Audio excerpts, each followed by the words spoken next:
fizemos para celebrar o Dia Internacional do Yoga, que é hoje, é todo dia 21, desde 2015, né? Esse dia ele foi declarado pela ONU em dezembro de 2014, então desde 2015 que todo dia 21 de junho a gente comemora o Dia Internacional do Yoga. Eu organizei esse evento em parceria com a Surya, essa produtora, ela que fez essas artes, que ficaram super bonitas. A gente tem também 3 patrocinadoras, que são a doutora Natália, que é acupunturista, aluna nossa. Cadê ela? Não sei. Ela queria proporcionar isso para as pessoas. Também a Márcia Alves Caselato, que ela é psicóloga da clínica do Espaço Caselato, que fica aqui do outro lado da rua, quase em frente. E também a Marta Vaz, que é uma ceramista, amiga nossa, aluna aqui também. E também agradecer a Tiffany por ter aceito o convite. E vamos começar. Obrigada pelo convite. Porque no fundo todo mundo quer mexer, todo mundo quer criar, mas às vezes quer e é intimidador quase, às vezes, né? Ai, não sei desenhar.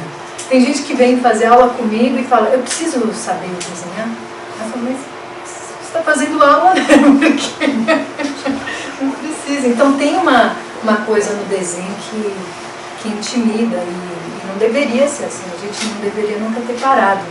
É uma yoga que é natural, né? A gente se a gente olhar de todos os animais, nós somos os seres mais criativos, os únicos que criamos. E por causa da criatividade, a gente inventou, descobriu, pela nossa mente curiosa, a medicina, a astrologia, a culinária, tudo, a partir de uma curiosidade. Então essa mente curiosa e criativa é nosso, eu vejo assim, nosso yoga de instinto. A gente vai, procura, faz. Que outro animal faz isso, né? Então a gente é muito diferente por causa da criatividade, da curiosidade, né? Aqui, hoje eu vou apresentar sobre a geometria sagrada, né? E é um tema geral, assim, geometria sagrada, porque tem né, na tradição hindu, ela pega a geometria para um tipo de prática. Na geometria islâmica já tem um outro conceito muito diferente. E eu vou assim falar por cima um pouquinho para a gente ter tempo de se aventurar. E vão ver que é fácil. Ainda mais geometria aqui, assim, ligar os pontos, sabe? Ligar os pontos. E então, como vocês veem aí a primeira imagem, né, de um céu estrelado. E eu lembro assim, quando eu era pequena, de ver o céu estrelado e imaginar como é que assim não era assim um aglomerado aqui, vazio ali, depois, né, tinha assim espalhado de uma forma legal, assim, né, faz sentido aquilo. E eu lembro também pequena derrubar o açúcar na mesa e naquele momento eu pensei, poxa, os grãozinhos se separaram de uma forma não harmônica no sentido que eu entendi harmonia assimétrica, mas um tantinho aqui, um tantinho ali, eles responderam a uma força que foi jogada e se espalharam, né? Aí eu olhei para o meu braço, eu vi que os pelos da minha pele também eles crescem com uma distância harmônica que corresponde entre eu e você, os seus pelos também crescem de uma distância uns dos outros. Eu lembro então muito de ter esse questionamento, por que tudo é posicionado? Quem é que posicionou? Né? Quem é que foi? E não tinha ninguém, né, para responder, para dizer.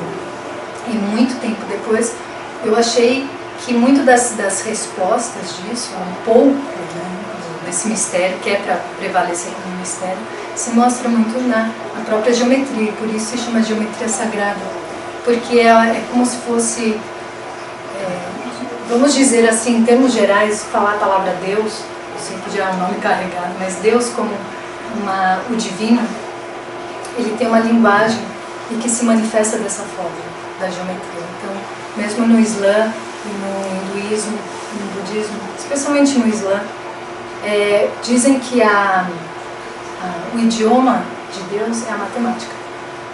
Porque é tudo tão somos fórmulas, né? Então por que temos isso daqui em formato 5, né? Somos esse pentágono, aqui de novo a gente se repete, né?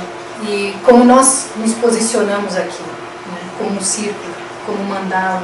Então todo o tempo a gente se movimenta, se locomove de um mandala para o outro. A gente não percebe, mas a gente está sendo impulsionado por uma inteligência que não é do indivíduo. E a gente não percebe, a gente acha, né, eu que estou indo para lá, para cá, mas esse se posicionar também é impulsionado, assim como os grãozinhos de açúcar que foram jogados, né, em cima da mesa, e eles estão daquela forma, né. Essa energia que a gente chama que é esse primeiro, né, é o karma, é o que eu chamo de karma, esse primeiro impulso. Mais ou menos assim, a gente nasce com um embalo.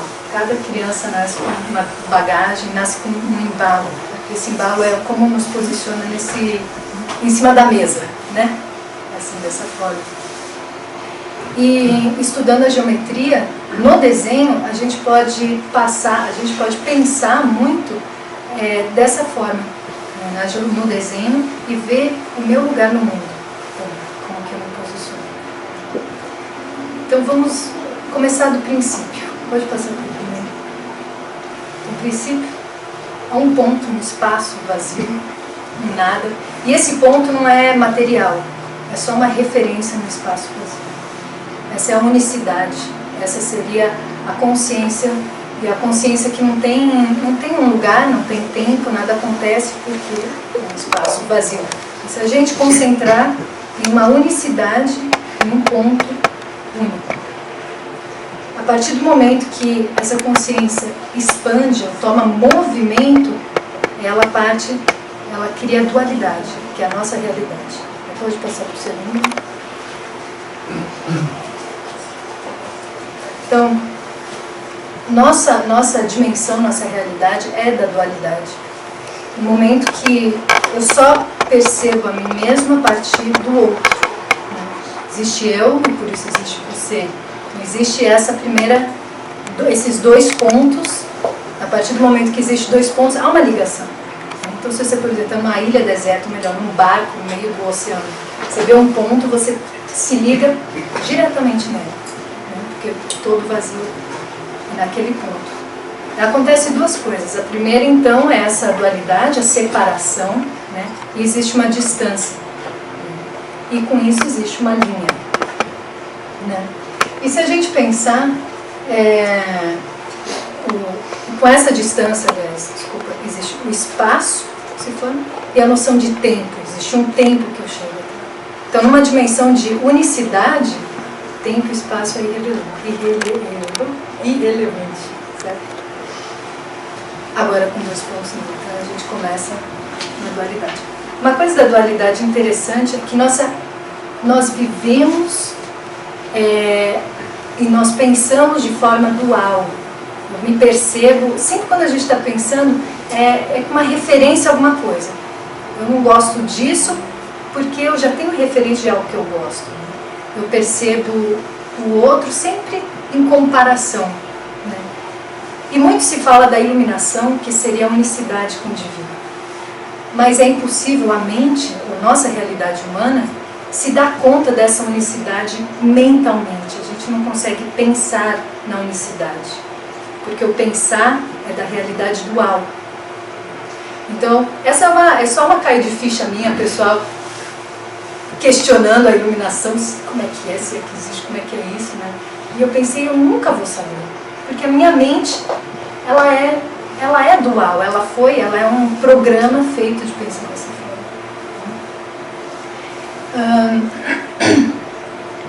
E aí, então, a partir de um segundo ponto, que seria então o exercício de pôr o compasso no papel, né?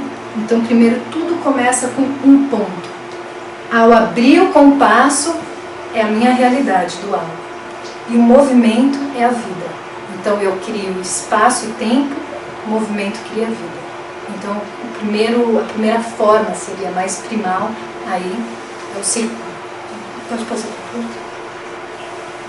E aí o círculo começa com os planetas, começa com a esfera, começa tudo que está em movimento, está em ou espiral, ou está em a vida em si, né? Ela vai de morte e vida, né? A árvore cresce, as estações, ela vive e morre, né? Nossa pele mesmo, né? Ela vive, morre, cai, morre e tal. Então o círculo, né? Depois na geometria, em todas as religiões, tem muito sempre remete ao universo, o universo que se criou. A partir dessa dualidade se cria um universo onde todos nós dividimos coisas em comum, porque é desse universo. Então esse círculo, ele simboliza também essa comunidade que a gente vive, né? Por isso que todos os mandalas, e mandala é um nome muito geral, né? Para tudo, na verdade quer dizer círculo.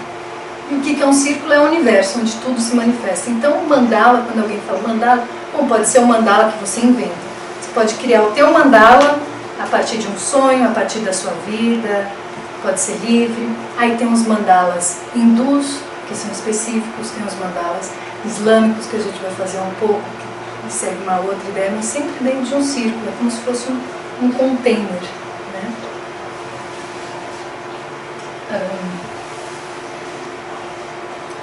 Então, imagina que muito tempo atrás, digamos, os beduínos lá do deserto, do deserto de Tar, do Rajastão, onde surgiu, né, muito da geometria, que a gente vai falar da geometria do Oriente Médio.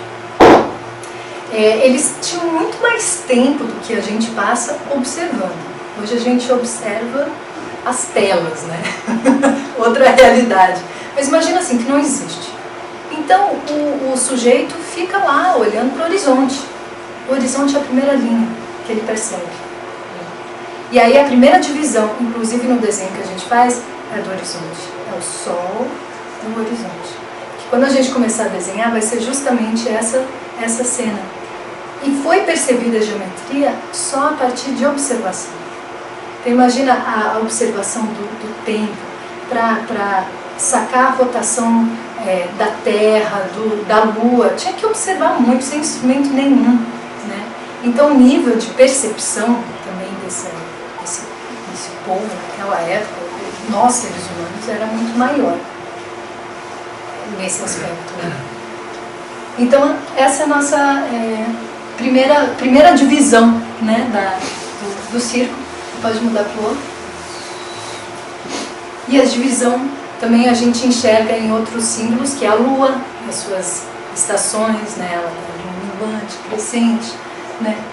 E a partir dela, pode passar para o outro, a gente tem, a partir dessas divisões, a gente tem o que eles chamam de Vesica Pisces, que também aparece em todas as crenças, que é a partir do momento que eu divido então uma circunferência, eu crio uma segunda, que é unida ao centro. Você vê que aqui no cantinho tem um segundo círculo, ele vai a partir do mesmo ponto do lado, né? E forma como se fosse o olho. E o olho é aquilo que recebe informação. E também a ione da mulher é onde traz a informação, né? O DNA todo sai da ione. Então também é um símbolo primordial, onde entra o conhecimento e também dele sai o conhecimento. E aqui então eu pus fotos que a gente pode ver muito, provavelmente o que foi observado há milênios de anos atrás, para chegar também a essa conclusão.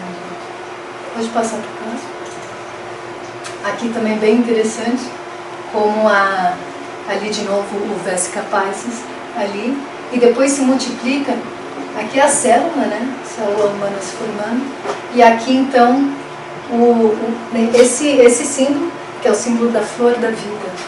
E é um símbolo muito repetido em várias crenças, em diferentes tempos, que não tinham relação com os outros. Então foi achado no Egito, foi achado na China, foi achado na Pérsia, então muito distantes uns dos outros, e tiveram essa conclusão de que primeiro a circunferência ela se divide, forma o Vesica Piscis e dele se multiplica em torno de si e forma a flor da vida. Isso sem abrir um corpo, ou ter um instrumento para enxergar como que a molécula e as células funcionam. Pode mudar para o próximo? Então aí a gente tem um triângulo. Se você vê ali, o triângulo pode ser feito a partir de muitas formas, né? Aqui usando o Vesica Piscis, você vê que toda vez que linhas se cruzam, também numa circunferência ou como for, você cria um ponto. E um ponto é sempre uma referência. E isso se trabalha muito nessa arte, na arte que se multiplica, né? Cada encontro de linha é um ponto, e esse ponto pode ser um inverso, porque de novo é aquele pontinho. E a partir daí, quando você começa a criar esses... Eu vou mostrar depois os designs complicados, né? Não sei quem já foi, eu já viu fotos das mesquitas, aquela geometria incrível que se multiplica. E cada encontro de linha é um universo possível. Isso é muito lembrado.